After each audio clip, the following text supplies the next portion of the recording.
I wanted to mention real quick. I watched the Fallout show. The whole thing? All episodes. Oh. All 8 episodes. And I won't talk spoilers in case you're watching it, but I was just going to let you guys know that overall I liked it.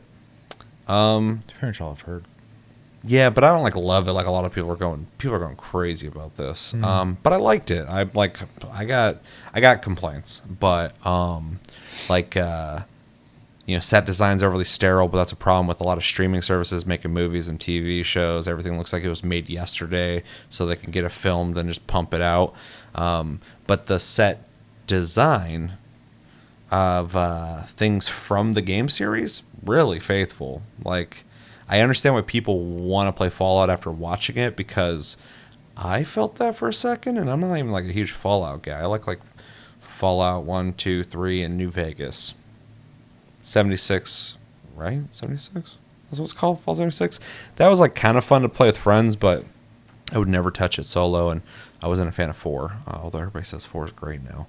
But anyway, even with me, after watching that, I was like, maybe I should revisit a Fallout. It's been a while.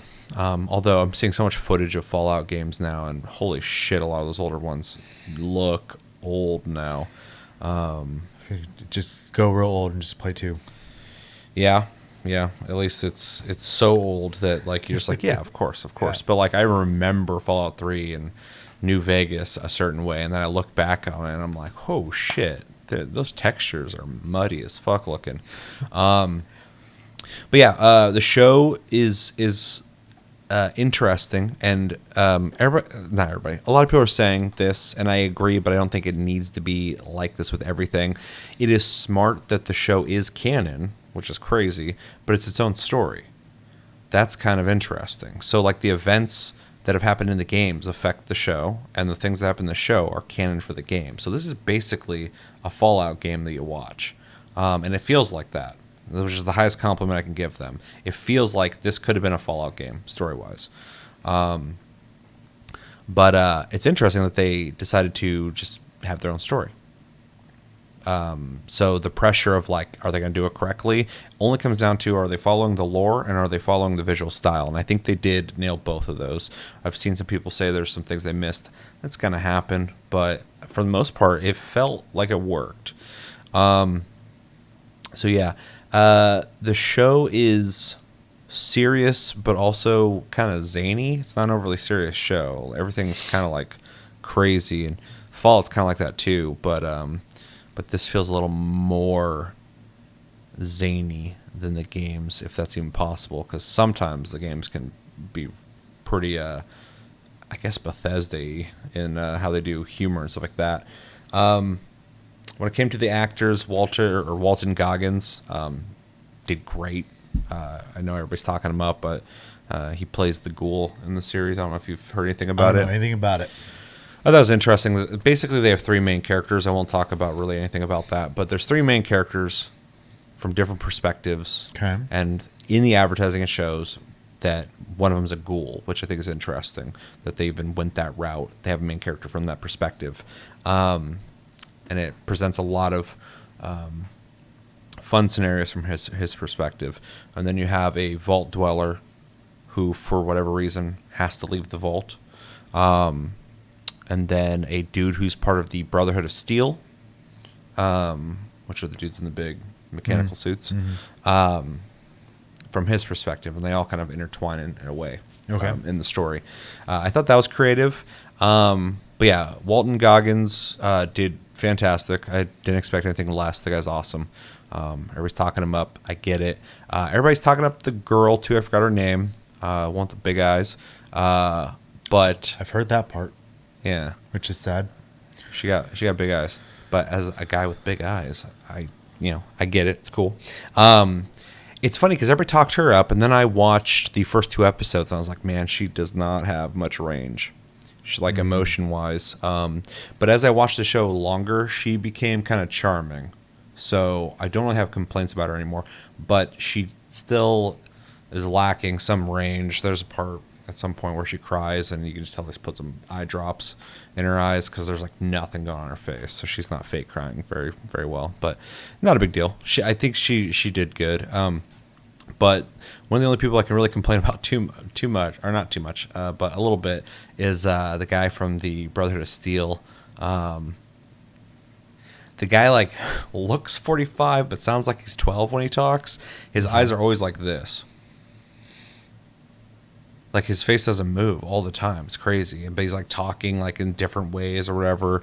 But he just looks like he's just dead inside. Like if I'm saying she seemed like she didn't have much range, this dude has like no range.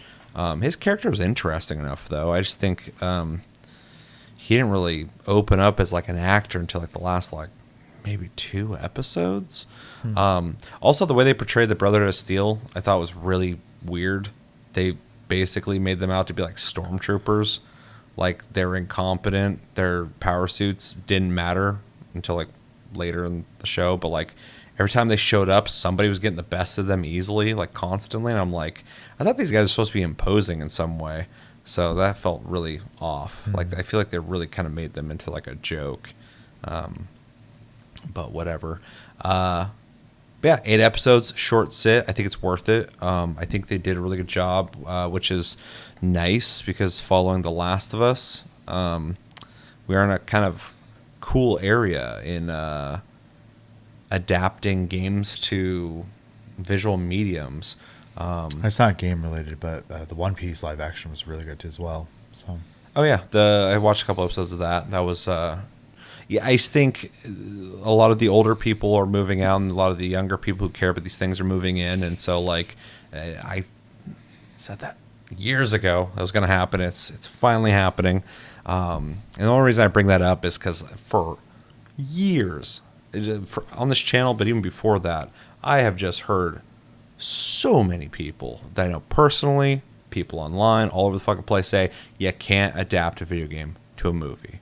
And I've always said there's not even a conversation to be had there. That's impossible, because what you're saying with that is a story can't be turned into a movie or a TV show. That's what you're saying. Like, well, the gameplay, no. That game's got a story, right? And characters, that can be a movie or a show. For sure. And so finally we're at a point where like I think that conversation is extinct now, which is cool, because that's always been so mind-numbing to hear people say. It's like you just gave up when nobody's even trying. Nobody was trying to make good video game movies and TV shows. Yeah, trying to cash in on something is not the same as like trying to make something faithful. I remember, this sounds crazy, but in like the early 2000s, I remember reading a list of all the video game properties that Hollywood studios had bought up. They just bought up all this shit. And when I was younger, I was like, oh, that's crazy. They're going to make a movie of that. They're going to make a movie of that. And then I realized later in my life, I'm like, they're just locking those in. And if one of those games pops off, they're like, hey, just make a movie of that. Let's make some money off that. They didn't give a shit. But now it finally feels like people do give a shit. And if they don't give a shit, they're accidentally making some pretty decent stuff now. So we're in a good place. And there's a couple other things too that I think people are talking up. I think that League of Legends show on Netflix people liked, the one with the girl. Do you know what I'm talking about? The only thing I know is Arcane, and people love that. I almost watched it. I have no it's affinity supposed to be awesome. For I think the girl from Fallout's in that. She might be the main character. I don't know anything about it, just because like I don't really have an interest for League of Legends, and I've been told a million times you don't have to. It's a good show, apparently. Yeah, that's what I've heard too. That's the only reason I'm even talking about. Otherwise, like League of Legends is not a property that I would be, anticipating anything for. So, although I'm kind of interested in how they're going to expand and make other games. I think their card games out, because I was looking up. Yeah, but they have like a random fighting game or third-person action game or something coming out. Mm-hmm. Oh, that Berserker game, I think, is a League of Legends game. Yeah, they got a few things coming out. Yeah, which is interesting. Sure, and if they can interest me with another game, like I'm totally down. Like I don't like have anything against them. I just don't care about MOBAs like at all. Yeah. So it's hard for me to like have any attachment to the characters and stuff, because I just don't play that type of game. But yeah, they have a card game out right now, which apparently is like, from what I read, and I did very little research, but it's like probably one of the better like card games you can play online. So, in the other examples, they seem to know what they're doing, and Magic and stuff like that. But They seem to know what they're doing when it comes to things they release. So, For sure. Which is cool. I'm just not into MOBAs, so. But yeah, overall, Fallout show was cool. I will be watching the second season whenever that for sure will get greenlit.